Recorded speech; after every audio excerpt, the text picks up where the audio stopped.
মোবাইলে ভুলে টাকা গেলে ফেরত না দিলে গুনাহ হবে কি? বালতির পানিতে নাপাক পড়লে পুরো বালতি কি ধুইতে হবে? মৃত কোনো ব্যক্তির পক্ষ থেকে কিছু দান করতে চাইলে সে দানটা তারই আপন ছোট ভাইকে দেওয়া যাবে কিনা? সাইমন সাইদ লিখেছেন, মোবাইলে ভুলে টাকা গেলে ফেরত না দিলে গুনাহ হবে কিনা? অবশ্যই ফেরত না দিলে গুনাহ হবে। আপনার মোবাইলে ভুলে টাকা আসছে কারোর, তো আপনি যার টাকা আসছে তারটা ফেরত দিবেন। কারণ নবী সাল্লাল্লাহু আলাইহি ওয়াসাল্লাম বলেছেন, লা ইয়াহিল্লু মালু ইমরিইন মুসলিমিন ইল্লা বিতিবি নাফসি। কোনো মুসলমানের টাকা পয়সা, তার সম্পদ, এগুলো তার মনের যে সন্তোষ সেটা ছাড়া যদি আপনি ভোগ করেন, আপনি চান্সে রেখে দিলেন, তিনি আপনাকে আসলে দিতে চান না, তিনি সন্তুষ্ট আপনাকে দেননি, তাহলে সেক্ষেত্রে আপনার জন্য সেটা জায়েজ হবে না, হালাল হবে না। এরপর তাহসান তাইয়িব আপনি লিখেছেন, বালতির পানিতে নাপাক পড়লে পুরো বালতি কি ধুইতে হবে?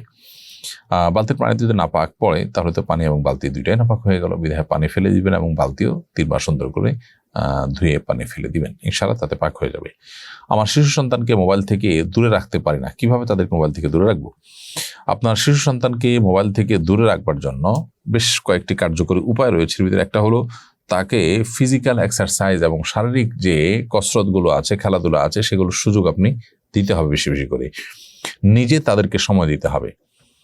পরিবারের বাবা মা এবং ভাই বোন তারা যদি একান্তে পরিবারের শিশুদের সাথে, কিশোরদের সাথে সময় দেন এবং তাদের সাথে বন্ধুসুলভ আচরণ করেন, তাদের সাথে খেলাধুলা করেন, তাহলে সেক্ষেত্রে ডিভাইস থেকে কিছুটা হলেও তাদেরকে দূরে রাখা সম্ভব।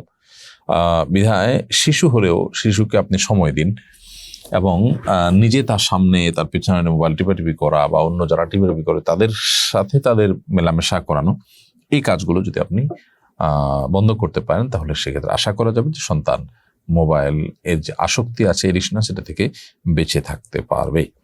উম্মে সুমি আপনি লিখেছেন, মৃত কোনো ব্যক্তির পক্ষ থেকে কিছু দান করতে চাইলে সে দানটা তারই আপন ছোট ভাইকে দেওয়া যাবে কিনা? ওনার ছোট ভাই অসহায় অসুস্থ, হ্যাঁ দিতে পারেন, কোনো অসুবিধা নেই। মৃত ব্যক্তির ছোট ভাই যদি অসহায় অসুস্থ হয় তাকে আপনি টাকা দিলেন, পয়সা দিলেন বা কোনো জিনিসপত্র দিলেন এবং এইটার সওয়াব ওই সংশ্লিষ্ট মৃত ব্যক্তি যেন পান সেটা আপনি দিতে পারেন, কোনো অসুবিধা নেই। মৃত ব্যক্তির তরফ থেকে দান করাটা হলো মুখ্য। কাকে দান করছেন, তিনি গরিব কিনা, অসহায় কিনা, এটা হলো মুখ্য। তার নিকট আত্মীয় হলে দেওয়া যাবে না এমন কোনো বাধ্য বা বাধকতা নেই।